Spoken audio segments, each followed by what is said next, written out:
Mike the mechanic saw Lily, a small girl with one leg, struggling to walk.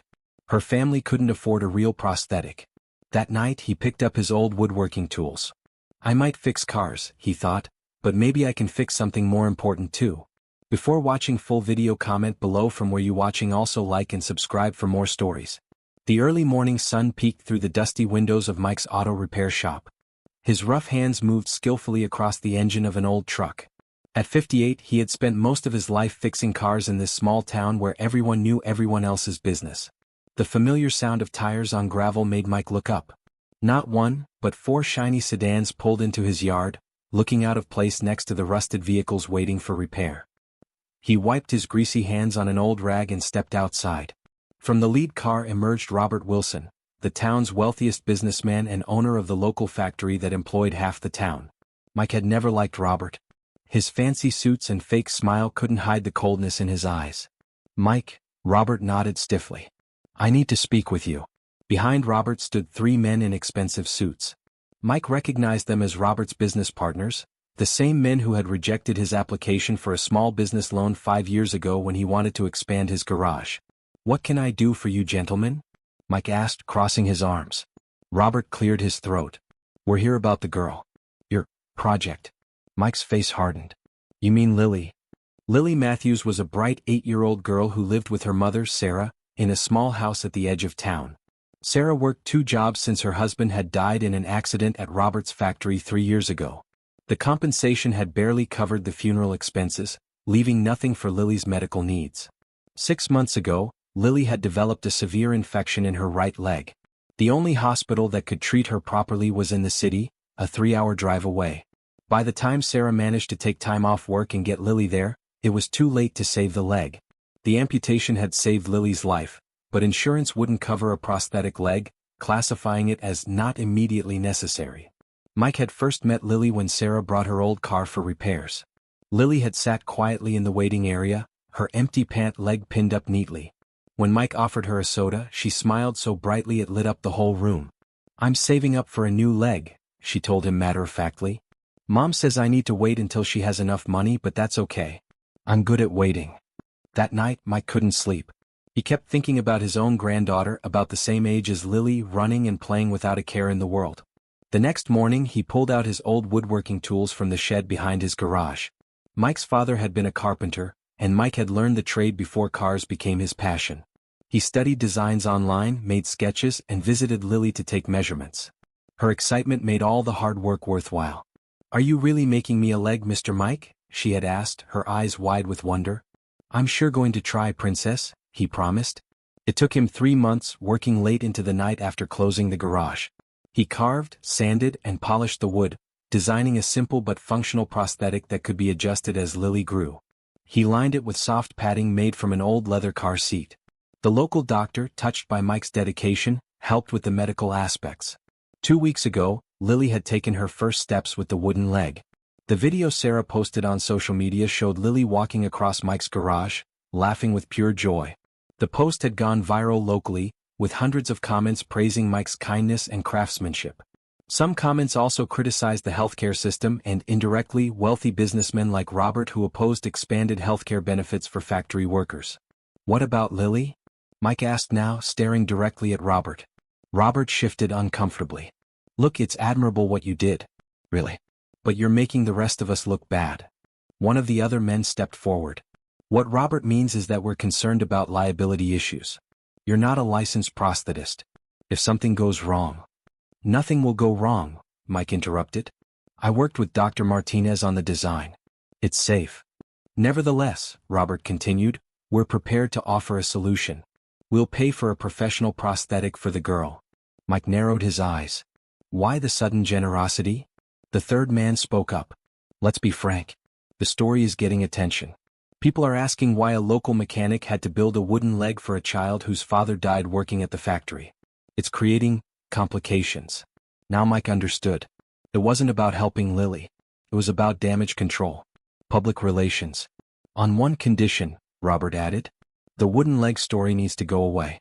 Sarah removes the social media posts, and you both sign agreements not to discuss this publicly." Mike felt anger rising in his chest. "So you want to buy our silence?" We want to help the girl get a proper prosthetic, Robert insisted. Isn't that what matters? I think you should leave, Mike said quietly. Robert's face hardened. Don't be stupid, Mike. This is a generous offer. Think about what's best for the girl. I am, Mike replied. And what's best is not teaching her that people can buy her dignity. Now get off my property. After they left, Mike called Sarah and explained everything. She was furious but also worried. They could make trouble for us, Mike. Robert has influence in this town. Let me handle it, Mike assured her. The next day, strange things began happening at Mike's garage. The parts delivery was mysteriously canceled. A health inspector showed up claiming there had been a complaint. 2 regular customers called to cancel their appointments, sounding embarrassed and vague about their reasons. Mike had expected this. Robert Wilson didn't take rejection well. 3 days later, Lily came for her regular adjustment. Her wooden leg was working well, but Mike wanted to make sure it remained comfortable as she got used to it. Mr. Mike, she said while he checked the fitting, Mom says some people don't like my wooden leg. Mike looked up at her innocent face. What do you think about your leg, Lily? She smiled. I love it. Special. Nobody else has one like it. That's right, Mike nodded. It's as special as you are. That evening, as Mike was closing up, a sleek black sedan pulled up. A woman in a smart business suit stepped out. Mr. Thompson? I'm Jessica Lee from Channel 8 News. We've heard about your incredible work with Lily Matthews. Would you be willing to tell us your story? Mike hesitated. He wasn't looking for publicity. But then he thought about Robert and his threats. I'll tell you what, he said slowly. I'm not much for being on camera. But I know someone who might like to share her story. The next day, Channel 8 News featured Lily Matthews walking confidently with her wooden leg, explaining in her own words what it meant to her. Sarah spoke about the financial struggles after her husband's death and how Mike had stepped in when nobody else would help. The reporter asked careful but pointed questions about the factory's compensation package and the lack of healthcare coverage. Sarah answered honestly.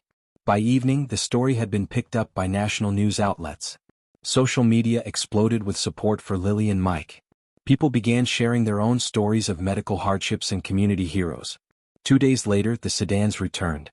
This time, Robert looked less confident. You've made your point, he said tersely.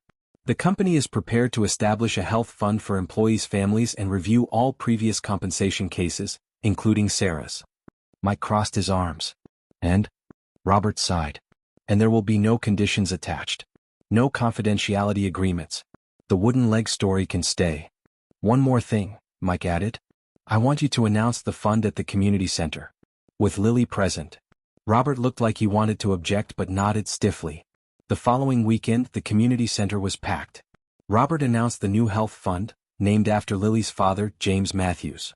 The fund would cover prosthetics and other medical needs not fully covered by insurance. Additionally, Sarah would receive retroactive compensation that would secure Lily's medical future. As Robert spoke, Lily stood beside Mike at the back of the room. She squeezed his hand. Did you do this, Mr. Mike? She whispered. No, princess, he replied honestly. You did. Just by being brave enough to walk with your wooden leg. After the announcement, people crowded around Lily wanting to see her special leg. To everyone's surprise, she shook her head when Robert suggested she would soon have a real prosthetic. I like my wooden leg, she announced. Mr. Mike made it with love. I'll keep it forever.